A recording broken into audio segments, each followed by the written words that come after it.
Hello there everyone, my name is Clink and welcome back to Super Mario 3D World. Today we're finishing up World 1 to start with, and then we'll start World 2. That's pretty much how this is going to work until we are done with the game. So Bowser's Highway Showdown, we're going to get Toad, aren't we? Yeah, I knew it. Sometimes I just have a gut feeling on who I'm going to get, and then I'm just completely right. Yeah, this is our first castle of the game. And the castles, I think, are mostly pretty well done in this game, actually. Each of them feels quite different from each other. The bosses they're fine. They're pretty short. They're definitely not as good as the bosses you get in, like, the Galaxy games, for example, but they're definitely a lot better than 3D Land's bosses, if I'm being honest. Even though some of them basically are 3D Land's bosses, but make sure I get this one, and I think the third green star is just over here. Yeah. The thing with a lot of the castle levels, though, is that the actual level for them is usually quite short, even in comparison to the main stages of the game, which I've always found quite odd. But we're already at the fight against Bowser, so yeah, much like in 3D Land, the first boss fight is Bowser, so we'll see Bowser a few times throughout the game. I guess there is 3 fights against him, much like there is in 64 and the Galaxy games. Which just kind of raises the question, I wonder why they didn't do 3 Bowser fights in Sunshine. Did they just not have 3 ideas for Bowser? Did they just lose that much dev time? I don't know. Yeah, he's on a car. Just hit the soccer balls back. What? Why is he dead? He's supposed to take like 10 hits. Huh? Okay. Well, that's Bowser. Duly noted. I remember this fight taking a lot longer. But there we go. And there's the Sprixie in a jar. I'm just gonna say it. I don't know why Bowser has them in a jar, and it very much concerns me. And yes, I will bring this up in every single world. But hey, we got it free from the jar, so it's okay. Now, if Toad had kept it in the jar, I'd be even more concerned, but we're fine. Yeah, moving on. World 2. Oh yeah, there's our Bowser stamp. That's another thing in the Switch version. They actually colored all these stamps, because on the Wii U you could use them in Miiverse, but they shut down Miiverse in 2017, like 4 or 5 months after the Switch came out, I think. And well, it's just not on the Switch, so they had to rework them somehow for something, so they just colored them in, and I think the coloring's pretty nice, honestly. It's kind of funny that they had a couple of games that did the stamps on the Wii U. Twilight Princess HD, the other game we have going up right now, is the other one, really. So let's get this first. This is one of the Sprixie houses, and these just kind of give you a stamp. You just go in, you get a stamp. I think all of them are Sprixie's stamps, if I remember correctly. But yeah, it's really just like a 30-second filler for the video at this point. Alright, World 2 starting off with a bang in Condor Canyon. There we go, we finally got Peach. I love the Condors. They're so funny looking. And, you know, I loved them in Mario Kart World. He's just, the fact that those are in Mario Kart as a character that you can race as is hilarious. Alright, there we go. I wanted another cat. Oh my god, do not go off the edge. We got Conchors and Stingbees in Conchor Canyon. Yeah, this is just a really fun level. Another one I've always really enjoyed. The one thing that I do think can kind of be a pretty valid complaint about this game is like the levels are kind of short, and I think that's why people call the levels of this game kind of forgettable. Personally, I find a lot of the levels very memorable with some of the ideas that they do. But the fact that they're over so quickly can definitely lead to some of them becoming forgettable. And that's just another thing that's not helped by the Switch version's movement speed increase in my eyes. Can you destroy the concourse from this side? I don't actually remember. I don't need to kill that one though, so it doesn't matter. Just gonna go over here. Excuse me, pardon me. There we go. I think, is it this one that has a green star in it? Yeah. All the collectibles in this level are pretty easy to find because the stamp's right there, and then you just gotta help your buddy Captain Toad out. Which I've always loved that they just made Captain Toad a recurring character now. And he's not just in Mario Galaxy. Like, Captain Toad is just the Toad now. Instead of Toadsworth, which, like, when was the last time Toadsworth was actually in a Mario game, now that I'm thinking about it? Dream Team? No, he's probably in Paper Jam, I would assume. They don't really put Toadsworth in the mainline Marios, though. I don't think he's been in a single one. Oh, no, never mind. He was in Sunshine. Forgot about that. But you think Toadsworth would have been freaking out at the start of Mario Galaxy, like, oh my god, princess! That's not a good Toadsworth voice. We actually have a Toadsworth voice to go off of, thanks to the wonderful, amazing, spectacular voice acting of Mario Sunshine. Wait, what do the amiibos do in this game? I actually don't know, because the original game came out before amiibos existed. So I don't really know what amiibos would do in this game. But I do like this level, playing with shadows and perspective. Like, you can just go further back here to get that green star. Just always thought it was a neat idea. Kind of reminiscent of the, oh, what are they called? The, like, silhouette levels in Donkey Kong Country Returns. Is it here? Yeah, it's here. We're just gonna do that. And keep going. Hopefully I haven't missed Green Star 2. I have not, because it is back here. I remember this. Come on, eat up, buddy. Mr. Piranha Plant. Eat the ones in the middle, preferably, so I can actually get in here. Thank you. Yeah, this is very reminiscent of what you would see in 3D Land. Oh my gosh, come on.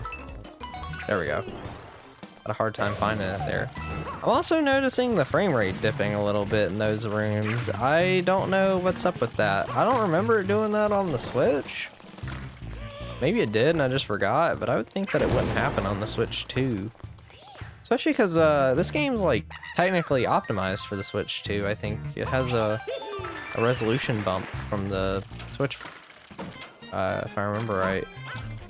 But, oh well. Frame rate dip isn't like terrible, but it is kind of noticeable in those tiny little rooms. Yeah, that's Shadow Play Alley. It's a pretty cool level. I think the level in the statue, we'll occasionally see these. There's like little statues you just gotta spend. You don't spend the green stars, you just gotta have a certain amount to unlock them. Kind of like the castle. But I'd say most players will probably be able to afford the castle levels just fine. I don't remember how many green stars you need to beat the game, but even when I was 10 years old, I was able to get more than enough just along my way. Yeah, alright, here we go. This level is the big rework level from the Wii U version, because a lot of it involved stuff that you would do on the gamepad, like these platforms that you touch with. There were these blow platforms where you'd blow into the microphone and it'd move them. But, you know, there's no microphone on the Switch controllers, and not everyone would have one. Which that is actually one of the really nice things about the Switch version, is that On the Wii U, you would be forced to use the gamepad for certain levels, like the Captain Toad missions, this level. And it was just kind of annoying, but now you can use any controller you want. Sideways Joy-Con, Joy-Cons, the Pro Controller, a GameCube controller, whatever you want, really. I would think you could play all the way through the... Oh, no. Oh, wait, there's a photo mode in this game? That's new in the Switch version. I was gonna say maybe you can play with the D-pad because movement in this game is locked to only 8 directions, because on the Wii U you can play it with a Wii remote. So they made it to where you can only move 8 directions to accommodate for that. But I guess you can't do that on the Switch. So no Super Nintendo controllers for 3D World, which I don't know why you would want to do that, honestly, but I mean, hey, if you really wanted to, you could. So let's just jump down here, and we'll get the star. Yeah, these yellow platforms here, these are the ones that you would use the microphone for in the Wii U version. Which I've still never gotten used to looking at them on this version, since I just know the Wii U version. But there we go. And I'll admit, using the gyro pointer for those doesn't feel like as intuitive as the touchscreen. But at the very least, you don't have to take your hand off the buttons to like tap them. Or, you know, tap the platforms. But hey, there's the Goomba. Is that the same Goomba rendered they used for the Goomba minigame in Mario Odyssey? I'm shocked I remember that, honestly. I mean, I did play Mario Odyssey like last year. I didn't do a ton of the things in it though. Oh, that's just a Toad house. I don't really feel the need to go into any of the Toad houses as of right now. But they work about how you would expect. You go in, you hit a box, you get some items, and then you leave. Just a couple extra free items, which are nice. They're very helpful. Oh, wow, I'm actually really lucky that I got Mario for this level. Because there's a few levels in the game that will have buttons like that you have to hit, and they usually give you a stamp, so... that's the Mario one. I think there's only one of each character's buttons in the game, so you don't really have to worry about that. But yeah, funny little story about this level in particular is I do believe that this is the first thing they ever showed off at 3D World. I don't remember if it was at E3 2013 or not. I almost said 18 by accident. But this level was how they revealed the game, and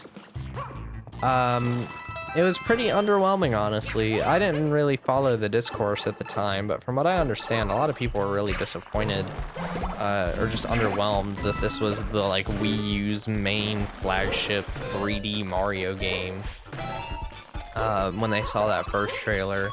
But then we got a second trailer, and that made the game look a lot better. It showed off a lot more of the creative and interesting levels, and you know, they worked their trailer magic where they showed very specific shots of the game that are very cinematic or appealing that trailers are good at doing. And that drummed up a bit more excitement about the game. And yeah, I mean, the game's really good. So, like I said, I thought this game was quite underrated during the Wii U days. Because even after it came out, you know, you would hear it's no Mario 64 Galaxy, but it's a fun game. I mean, my hot take is I actually do like this game more than Mario 64, I would say. But I don't know. Mario 64 is just a weird game for me.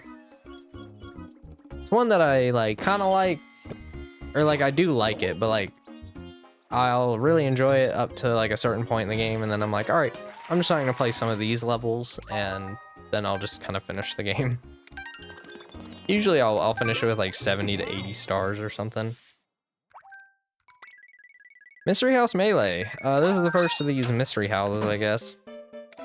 It's just a series of those 10-second rooms where you just do some sort of challenge. You get a green star, you pick it up, and then you go to the next one until you have all the green stars. It's pretty simple. They're pretty fun little rooms. Nothing crazy, but if you do run out of time, you'll get booted out. You'll keep any green stars you've collected, but you will have to start from the very beginning on the next run. So just be careful about that. And then not really much else to say about these. They're just fun. They get quite challenging by the end of the game, though. So the last like 2 or 3 of these are pretty hard. Yeah, one thing I was gonna say is I think the button you press to use your backup item in this game is different than the Wii U. I think it was minus on the Wii U version, but it's up on the D-pad on this one, which is kind of strange. We'll say as Toad for the big Galumba blockade. Just flip all 3 of these guys over. Bonk. There's always a coin ring. Which I do like that there's the backup item in this game, because, you know, I already talked about how 3D Land in this game are like 2D Marios that you play in 3D. Which obviously, with how far into the game we already are, we can see that that extends to the power-up system as well. And, ooh, double cherry pass. This is one of the best levels in the game. It's nice that there's a backup item like there is in Super Mario World or whatever. Yeah, here we go, double cherry pass. I know that cherries had been a thing in Mario. I don't think they were ever like a double cherry though, before this game. And this is probably, this is a power-up I'd actually love to see come back. I've always really liked the double cherry. The levels that use this are all really creative and a lot of fun. It's just kind of hard to manage having so many of one character on screen at the same time. But the levels that do use the double cherry are some of the hardest ones in single player if you're trying to 100% the game. Oh, I love these guys. Because they march in a little formation and they're so cute, and then when you kill one, they break up formation. But eventually they like regroup and they all start attacking you. It's really cool, actually. Get our other Luigi up here. Whoa, come on. There we go. They're just so cute. I love these guys, the little henchmen in their hats. Just such a funny, goofy enemy. Oh no! Oh my gosh. But yeah, these are levels where the multiplayer really shines or helps you because well, let me see if I can get one up here. Okay, there we go. Yeah, you got to get one of your doppelgangers all the way up here for this stamp. But usually these kind of levels will have some sort of button at the end, and you'll need a certain amount of your you know, doppelgangers to get the button pressed down. And if you're in multiplayer, you don't have to do that because you just have other people that can hold it down for you. So like if you're playing 4-player, you wouldn't need to have 4 Luigis running around. Thankfully I didn't get hit, so I have all 5, because I think 5 is the maximum. Alright, let's just get the top of the flagpole, please. There we go. And we're good. That's double cherry pass. Oh. Yeah, like I said, I just love that level, and really any of the stages that, 1, have a dessert theme, and 2, use the double cherry. Gosh, I can't think of words anymore. But yeah, I think that I will go on ahead and end this video here, and I'll see you guys next time where we'll finish up World 2 and start World 3. So yeah, bye-bye.